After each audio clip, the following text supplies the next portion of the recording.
बादशाह अकबर कामकाज के अलावा भी कई चीज़ों के बारे में बीरबल से बात किया करते थे। ऐसे ही बैठे बैठे एक दिन बादशाह ने बीरबल से पूछा कि इस दुनिया में सबसे बड़ा हथियार तुम्हारे हिसाब से कौन सा होता है। इस बात के जवाब में बीरबल ने कहा कि संसार में आत्मविश्वास से बड़ा हथियार कुछ और नहीं हो सकता। यह बात अकबर के समझ में नहीं आई, लेकिन फिर भी उन्होंने कुछ नहीं कहा।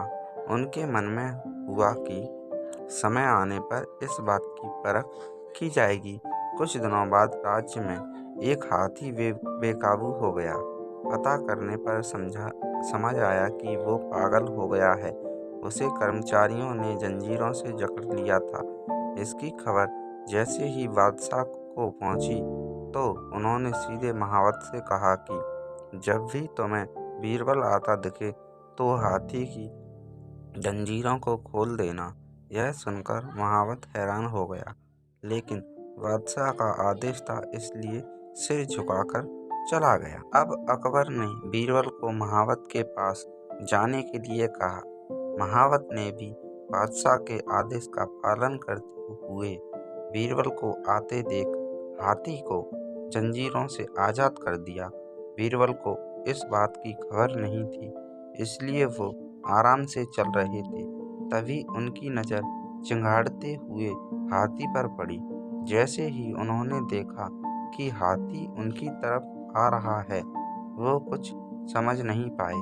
कुछ ही देर में उनके दिमाग में आया कि बादशाह ने मेरी आत्मविश्वास वाली बात को परखने के लिए ही इस हाथी को मेरे पीछे छोड़ने का आदेश दिया होगा।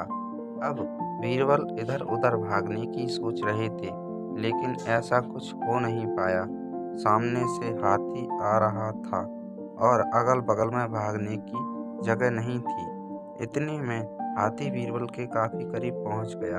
तभी बीरबल ने सामने से एक कुत्ते को देखा और उसे टांगों से पकड़कर हाथी की तरफ फेंक दिया।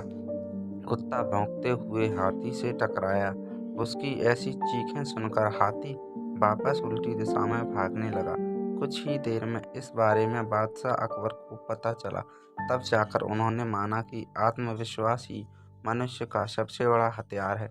दोस्तों, यह कहानी हमें ये सिखाती है कि इंसान समय से पहले उम्मीद ना छोड़े तो परेशानी से बाहर निकला जा सकता है। तो दोस्तों, आपको कैसी लगी हमारी कहानी कमेंट में ज़रूर बताएं और चैनल को सब्सक्राइब करें।